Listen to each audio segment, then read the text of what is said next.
It wasn't even a situation where like he made it. You thought he made up the drink. Yeah, I thought Math came up with some new shit. So I was like, yo, we need a name for it so that, you know what I mean, when I order it or anybody order it, it can be like, yo, this is whatever, and then like whatever. Yeah. But we need a name. I was like, we need a name. And fam burst the bubble and was like, it's Candy Corona, man. It has a name. It's Google Candy Corona. It's right there. But you wanted to be like, you know, what the Axe and the Smasher or the fucking JTG or some shit like that. The Canadian Destroyer. I want to be a part of the origin story of like, you know, years down the line when niggas order the Corona with grenadine in it. We're like, and great, but nah, I was there when that happened. Exactly. It was in Dallas, Texas, and this is where we came up with the name. In 2022, my man's came up with the idea. Let's pour a little of this in there. Nah. Candy Corona, but it's too late. It's too late. We Greg, thank you for coming through. I don't know if you know, I don't know if you're aware, but the Black Rasslin Patreon is live. So this is going to be available exclusively on the BR Patreon, at least for a little bit. Over here, we talk a lot of wrestling on the Black Rasslin podcast, youtube.com/Black Rasslin. But over here, we like to get a little bit more in depth. And you mentioned WrestleMania. Yes, there were two moments. Mind you, I've not been to a live show in a minute, but I've not been to like a WWE grand experience quite like this weekend. So, but there were 2 minutes where I felt the hairs on my arms stand up. The first was Saturday with Cody Rhodes. I can't front. Like whatever. Yeah, of course. That moment Everybody felt it. Electrifying. Everybody felt it. I was in Jersey. I felt the state's over. It felt like it was really a moment. You was in the stadium, right? Yes. So, hold up. See, I did my work. So when you're in the stadium, damn it, I don't have the right one. But you see something like this. You know what I'm saying? Or something like this. Yeah. Like his intro, there's something about, I didn't like his theme at first, but the tribal chief Roman Reigns, there's something that moment for me, I was like, ooh, like how what was the moment for you, WrestleMania, Roman Reigns coming out to in the Undisputed title match against Brock Lesnar? Yeah, I'm with you. Like, I didn't like his theme at first. Right. But then, because I believe the first time we hear the theme, it's for a promo. And I'm like, oh, this is cool.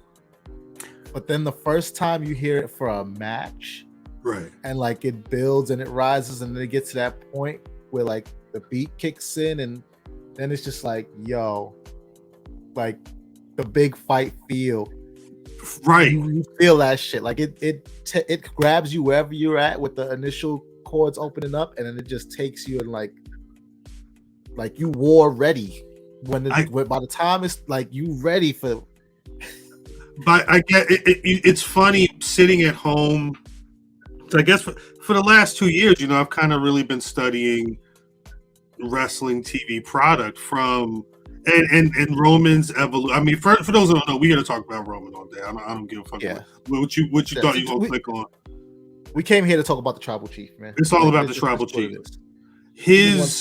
No problem. My match is about to die, and I want this all the way live for this conversation.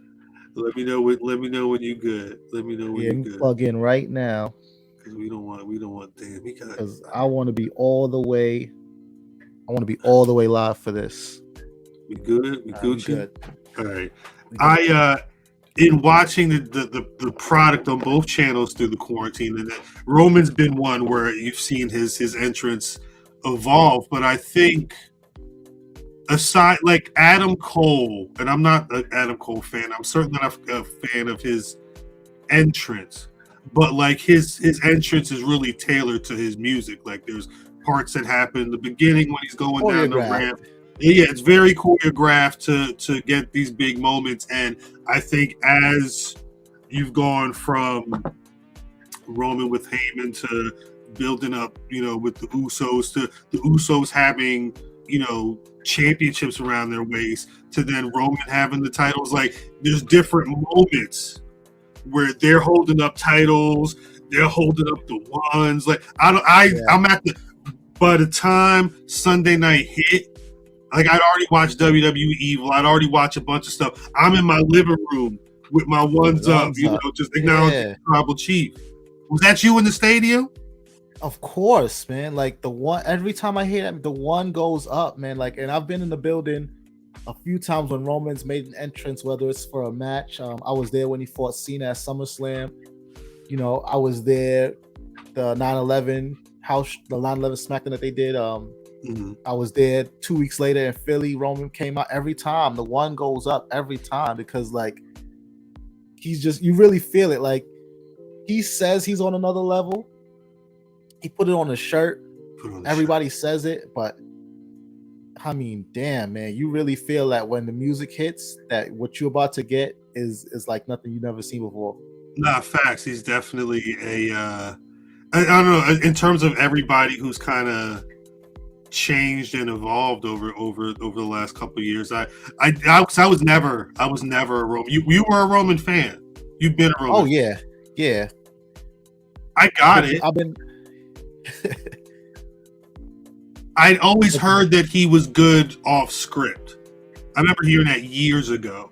But I appreciate, like I had the story that came out of WWE Evil where essentially he's letting it be known like this is the truest. It's almost like his Rock. It's the truest version of Joseph Anoa'i. You know what I mean? Is Roman Reigns, and that's where it comes out. Yeah. But being able to have that be his journey to where he had to go through years of just eating shit and going to the game and having to be terrible. For someone like you who is and has been a ride or die, I guess you would say, for Roman Reigns, how are you? We're damn near 600 days into his reign as the head of and he is literally the undisputed champion of WWE. Are you laughing at everybody who's been trying to clown you for years? This feels like very much like a victory lap, right? Like an I told you so kind of moment, because I mean, look, people haven't been feeling him all this time for whatever different reasons, but the way I look at it is they've been depriving themselves, right? Because he has a different look. He's coming across different on the mic. But when that bell rings, he's still stringing together these great matches. And this is a guy who's been doing that since he won that Rumble that they booed him out the building for. I remember the very next pay-per-view, he had that match with Daniel Bryan at Fastlane. And I'm like, hold on. This is a banger. He had to answer him. He had to answer it. And then he goes to WrestleMania and is like, wait. This is a banger also. And then match after match after match, it's like, yo, hold on. This is a banger, whether it's in the main event or in the middle of the pay-per-view, or hell, even in the show opener. It's like, okay, this is bangers. And then you remember that this is a guy who, when he was in the Shield, whether it was a tag team match or a six-man tag, he was giving you bangers as well. So it's like, with very few exceptions, this is a dude who has this entire time been out there with all different styles of people. Like if you send him out there with a high flyer, you're gonna get a banger. You send him out there with a technical wrestler, you're gonna still get a banger. You will send him out there to brawl, banger after banger after banger. And it's like, damn, what's taking these fans who are like smart marks and so-called wrestling experts so long for it to click? Like he's really doing the thing. It was interesting looking at the story on WWE Evil, because they did not shy away from the fact of people being mad that Roman the push was so forced, I guess is what the genuine feeling was. I say it's more, I kind of wish they hadn't been giving him, what was it, the suffering succotash or whatever the hell, he was some hush puppies and all. Like they did no favors for him as a promo, especially after like him going from the more silent brute in the Shield to now having to cut promos.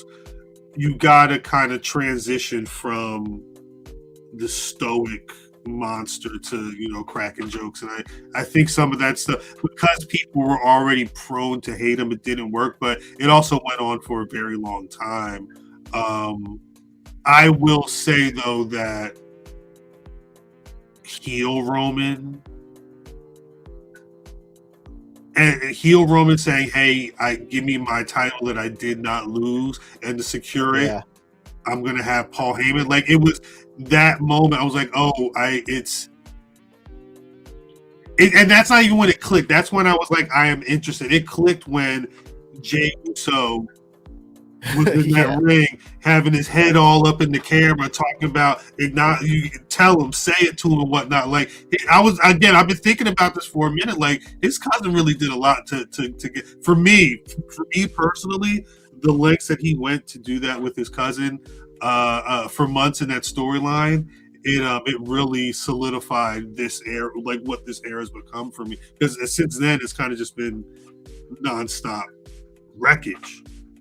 Yeah, and I think it did a lot for everybody else for two reasons, right? Because listen, Roman's gonna get himself in the main event, right? Roman's gonna put himself at the top of the card, and then people can wave that away as booking or being shoved down your throats, whatever. Like Roman's going to be at the top, but the true key, and this goes back to everybody that we think of, or at least for me, everybody that I think of as like really great, is being able to take somebody and put them on that status with you, whether it's Bret Hart having that amazing match with 1-2-3 Kid and Bret Hart having the matches that made people go like Stone Cold is definitely the guy.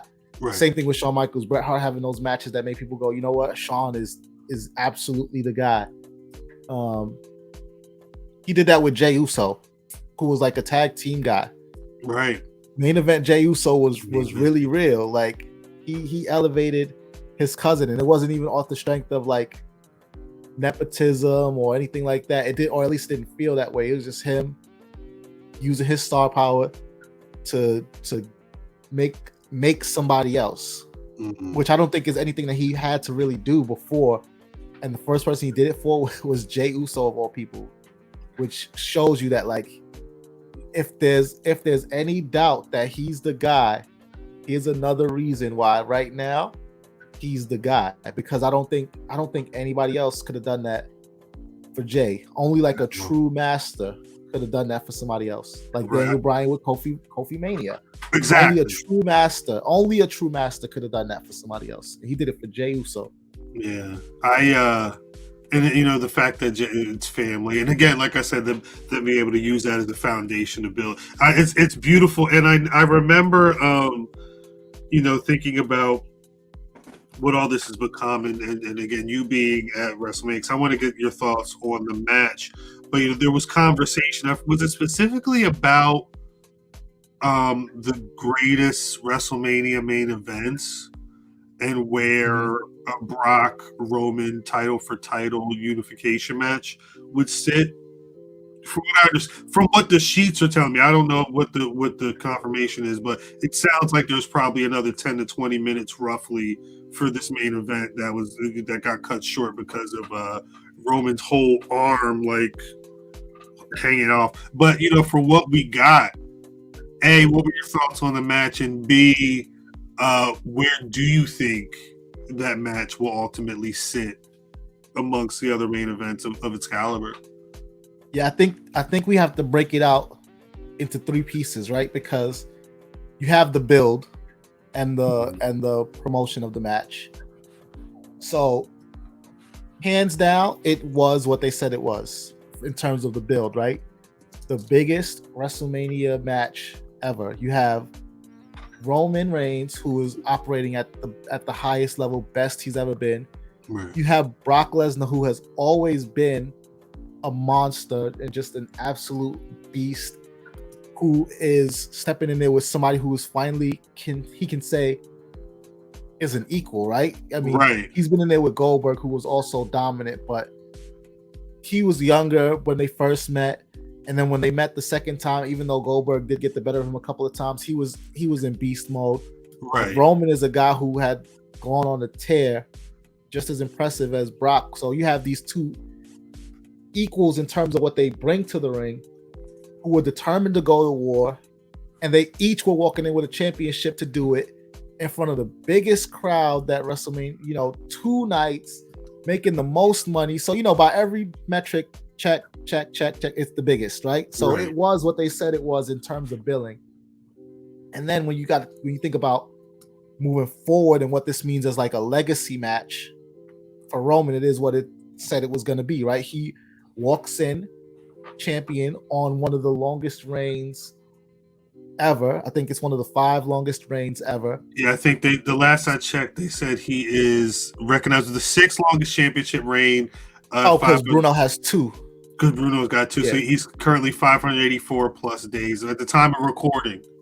Because I believe there's 4 men ahead of him, but Bruno has 2 of the longest, so that will pump him down to 6. But I mean, in the midst of one of the longest reigns, certainly the greatest championship reign of my lifetime. Right.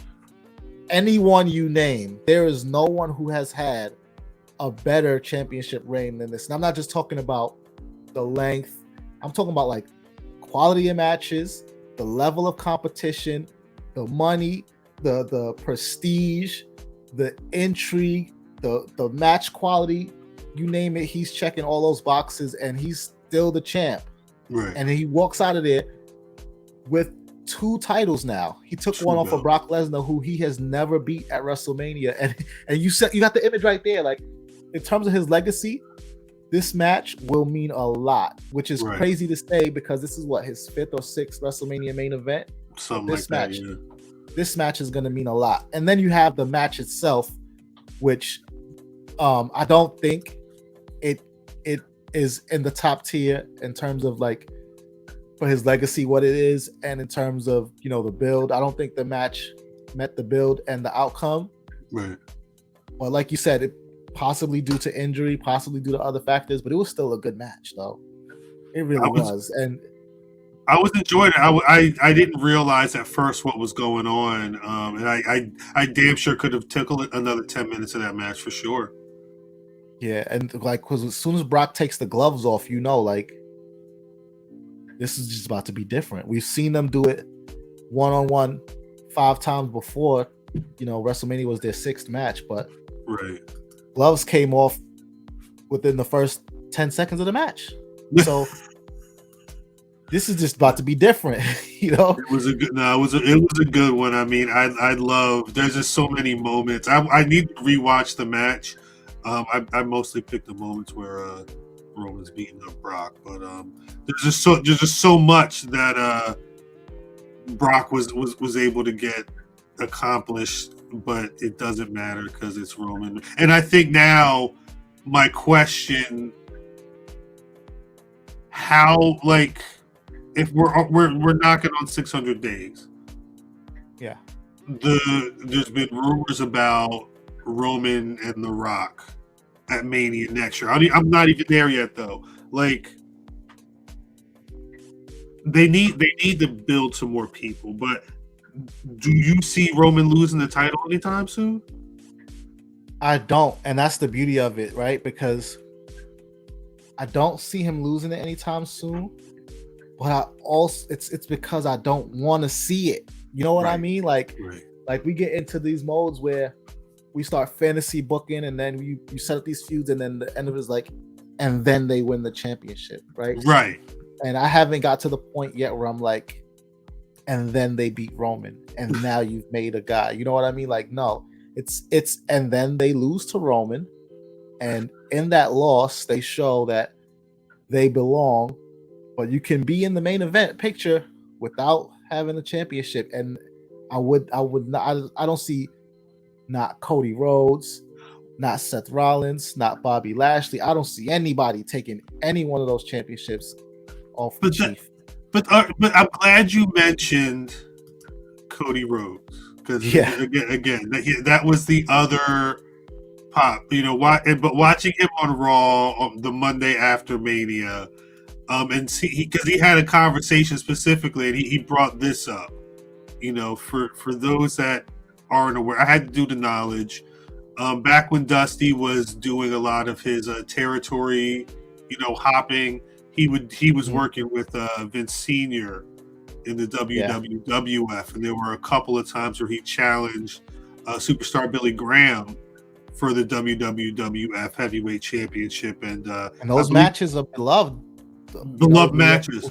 Yeah, he lost both of them. I think one was by count out, one was by some other way. Because again, he wasn't going to be there long, and Billy Graham was more likely in the middle, whatever era he was reigning. I'm not a big fan of his, but he was on top for a bit. Listen, man, wrestling business, man. Dusty was about asses and seats, and Dusty was an NWA guy. So I mean, he that's just what it was. He wasn't going to win, but he wasn't there to win. Box office and asses and seats, But now, Cody's here, and he said, he told the story. He said this photo was on the mantle. He was on the bump. He said he's been able to hold the WWF Championship. Like, he's essentially said, and he made sure to point out that was the title that eventually became the one that Hogan held, that Michaels held, that all these people. It's the title that Roman has right now, right? Like, one of the two. I'm assuming at some point Cody Rhodes and Roman Reigns are going to be main eventing a pay-per-view. I don't know if it's this month or 6 months from now. You don't think Cody Rhodes could win a WWE championship for Roman? Do I think he could win a WWE championship? Yes. Do I think he could win it from Roman? No chance in hell, to paraphrase Vince McMahon. It's like he's got a snowball chance. Like, listen, this is the best Cody Rhodes that there's ever been. Right. I will give him that. But this is the best Roman Reigns that there has ever been. And even with Cody being his greatest self, he's one of many main eventers in WWE, right? It just places him on the level with other top stars. Roman, as his greatest self, is alone at the top. He is in a class all by himself. And so, yes, eventually we will have to move on from this, and someone will have to be the guy to step up and wrestle one or both of those championships away from Roman. Mm-hmm. But right now, it's not Cody. And honestly, it's not anybody. Damn. I get that's always the thing. You go back to who. Well, I remember at this point, it was a couple years back, a Roman conversation where he talked about what's going on right now. He said, what you do is you give me the rock. I'm going to take the rock and I'm going to hold it at the top of this mountain for a minute, and then when someone's ready to knock me off the mountain and get the rock, it'll be for their time. In the time that he said that, they've not built anybody that's I don't like. You see spurts like Big E was doing this thing, and you hope Big E get well soon. Good to see you on the timeline every now and again. But like outside of a couple of guys that they've not really built seriously, there's not a Roman killer out there yet, unless they want it to be Cody Rhodes. Listen, you make a compelling argument. You do. A Roman killer is going to have to eventually emerge, right? And you said they haven't built guys. I'm going to say it's not for lack of trying, though, right? Because they've put people close, right? And fans have only gone, but so far in it, right? Even Big E, fans sort of dipped their toe in on Big E and didn't really galvanize behind him until it was over his reign, and then at that point it's too late. Right. and they've done this with everybody, but that's the other piece, right? Is when they do that and they put the championship on somebody, who's gonna fill those voids left by taking it off of a guy like Roman Reigns, who you can send out on the Tonight Show. He could charm Jimmy Fallon or Jimmy Kimmel or whoever else, or you can put him on ESPN or anywhere he needs to go, who is great looking and who it doesn't matter if he gets booed or cheered, because wrestling business, he's making the money. Like, it's simple as that. You mentioned Hogan, a name we didn't mention yet is Stone Cold Steve Austin. These are guys who were champions during times that we were told were the peaks of wrestling that we was never going to see again, right? Like the 80s, boom, we was never going to see it again. And then the Attitude Era comes around, and then Stone Cold is at the peak of wrestling and it's so popular and you're never going to see it again. And then now Roman Reigns comes around, and even when you adjust those numbers for inflation, he's making more money than Hogan was making and then Austin was making, and not just for himself.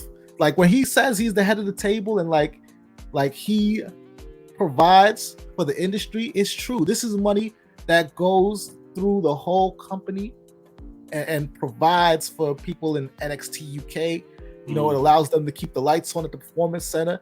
Like, he's the guy generating this. So you have to think that if I see this, Vince McMahon and Nick Khan and the decision makers realize that, hey, we are in yet another peak of wrestling. It looks different just because times are different, but we are in another peak of wrestling, and Roman Reigns is the driving force behind that. And they're gonna think twice about moving on from him when those are the things that they're thinking about. Damn. So he's kind of like he's got a similar stranglehold as like a Floyd Mayweather, or to put it into a different arena, someone who it's almost not a 1-to-1, because I don't think a lot of fans want to see Roman. I don't think as many people want to see Roman lose as they would want to see Floyd Mayweather lose a match. But you've got a dominant force who can do everything in ring and out of ring. Why would you take the Rock from him? There's no need to. Damn. Right. And it is going to come a point where he doesn't need the championship, or when he doesn't want the championship. Right. I don't think we're there yet. Nah. And I don't see who picks up the mantle and flies as close to the sun as he's been doing it so far. If the person exists on either roster, they're not showing their hand yet. It's that it doesn't feel like someone I could pick someone and be like, they're definitely going to be able to carry the flag after Roman Reigns, because that's going to. I mean, they've already built it up to be a certain level anyway, but they don't have the all-around performers. I think because you need a Kevin Owens-esque person, but like 10 years younger. Cody's close. Cody's close. I'll give you Cody, man. Cody's a great name to throw into this conversation because he grew up in this business just like Roman. Right. Also a good-looking dude. He stays suited up, booted up. He's ready to do the media. Yeah. Ready to go out and be a forward-facing person for any company like he was for AEW. He's certainly willing to do that for WWE, especially if he doesn't have those responsibilities as an executive. So he's definitely somebody who could step in and fill those shoes, but it's just about when and not while Roman's still rising. You know what I mean? Right, Roman's still going up. It's my hope, honestly. I don't want to, because these are the two. I brought those two up for a reason earlier. Those are the two things I've really been thinking about this last week when it comes to what this next check. I think people realize this is a new chapter, like you're saying. We are in a current peak period of wrestling, but I don't think people are really grasping the fact that a former executive vice president of the competition with a lot of history in this one organization just came back with a lot more clout. And you talk about wrestling lineages, what Roman has and what Cody has. Like these are the stories that the WWE loves to build. They love pulling from, the archives, especially archives that have a lot to do with what you can do a 10 episode series right now just on the Samoan heritage in the WWE, let alone pro wrestling in general. Tying that in versus Dusty Rhodes, there's a lot you can bounce off of there, and I think you don't do it tomorrow. I think they may be sowing the seeds for it. It's just going to be on them to let Roman rock for a little bit longer while they figure out whatever this Cody move's going to be. Because I think Cody's going to be the ultimate move for them. I think so too. And you made a good point too.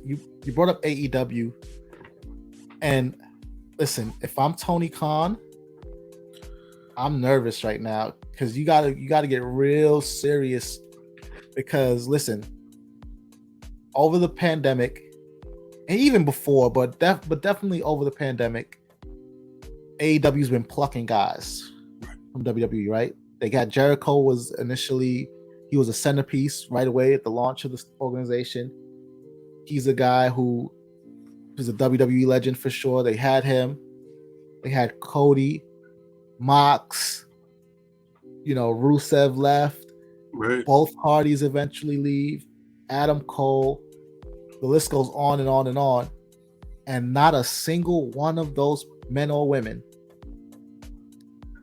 made it past where they were in WWE, right? They feel like they made an initial impact on the shock value of the signing, right, and then not much else, right? Right. And WWE gets one guy, Cody, one guy, and he's already bigger after one match. He's up there. He's up there in AEW, and you got to think that to see something like that. And as much as people were jumping ship to AEW from WWE and looking at like, oh, the grass is greener in AEW for XYZ reason, right? Those same people in AEW now are looking at Cody and just thinking like, damn, like the grass must be really green over there because, like you got to think about a guy like MJF, right?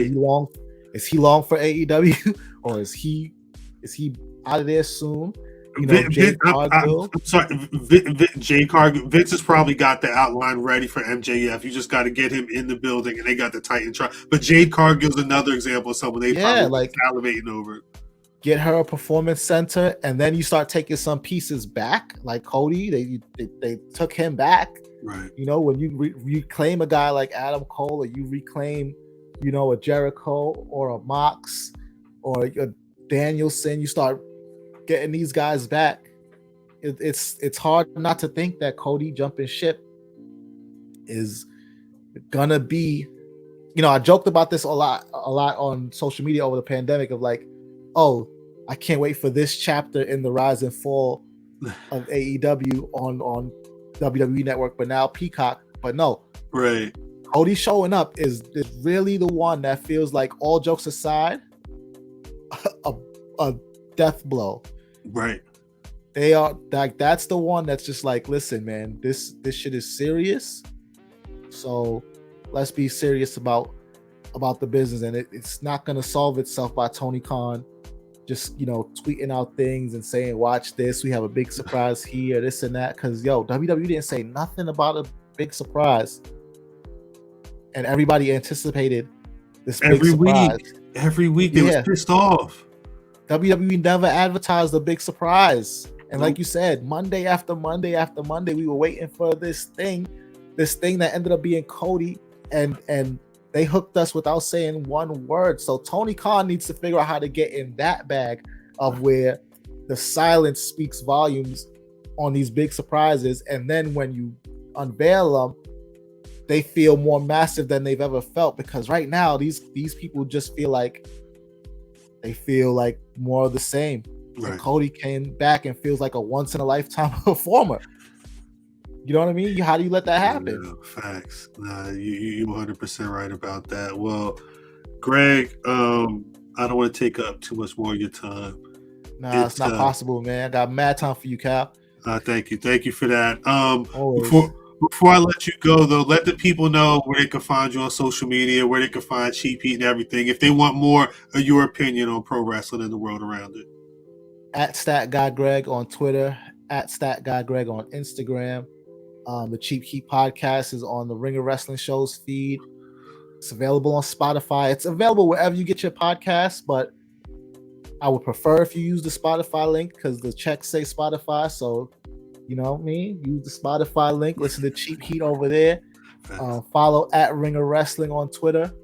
And like I said, subscribe to the feed so you can get this show whenever we drop. We had a big WrestleMania week. The whole team, MacMania, the Masked Man show. We did a ton of interviews. You know, MacMania had Kevin Owens. Shoemaker had Cody right after his debut. He got the first interview, an exclusive. Mania was still going on, and Shoemaker was in the back. Got 20 with Cody. I interviewed Drew McIntyre from inside a WWE ring. That's crazy. And that goes to say nothing of the the prediction shows and the reaction shows and everything that we did, all that content that we pumped out for WrestleMania. And there'll definitely be more on the way. So you definitely want to be subscribed to the Ring of Wrestling Shows feed, wherever you get your podcasts. Follow them on Twitter. And like I said, follow me on Twitter and IG at StatGuyGreg. I did want to say shouts out to you and the whole team. Being home and seeing everybody at WrestleMania was crazy, but seeing the amount of times I would see you and the rest of the squad sitting in chairs surrounding Bianca Belair's and everybody, talking, like it was cool to see just you specifically, but Ringer in general, really, really going full bore with it during wrestling. I mean, it's almost like an ESPN at the Super Bowl or whatever the equivalent is. Ringer really took care of it, so it's dope to see. And I guess I got some more content I got to run back through. Greg, thank you for coming through. I'm at khal on Twitter. Appreciate you. At Black Rasslin on Twitter, Facebook, and Instagram. BlackWrestling.com is a website, but as always, you can find the Black Rasslin podcast on Spotify, Google, Apple Podcasts, wherever you get your podcasts. We're there. Most importantly, every Thursday, 8:35-ish, youtube.com/Black Rasslin. We go live. Hopefully it's not too crazy. And if you want to, pay the one, give a little support, patreon.com/Black Rasslin. You get some extra content like this conversation between myself and Greg. We had some pay the 10, really. If you want to pay the 1, that's fine, but pay the 10, really, because I mean, listen, man, Patreon is an ever evolving thing. So one will get you in the room, but if you want to get behind the velvet rope, pay the 10, man. Make sure that you always get content like this, because this conversation is going for 1 right now, but who knows, man? Next time Cal invites me back, it might be worth 5, it might be worth 7, it might be worth 10. I will just secure it early and pay the 10, man. Make sure you don't have to worry about it. Security. If things will be evolving again. We're as everything is growing. See what I mean, y'all? That's just how it is. Again, we'll get out of the but while WrestleMania was going on, I was setting up the Patreon. I was just trying to make sure it was going. And as you see people supporting and you see, content going up, it's like, damn, and you see people like Eve and the Black Announce Table doing their thing over on their Patreon. There's so many avenues and lanes for things. So I'm playing. I've got time. I'm trying to figure out how to get in where I fit in on this thing. So don't be surprised if in a couple of months things are a little different and you're seeing this guy and some other of our compatriots more. But Greg, I'm gonna let you go. Patreon viewers, I'm gonna let y'all go. Thank you for tapping in. I'll catch y'all next time. Peace. Look at that. That was fun, Greg. That was easy. Yeah.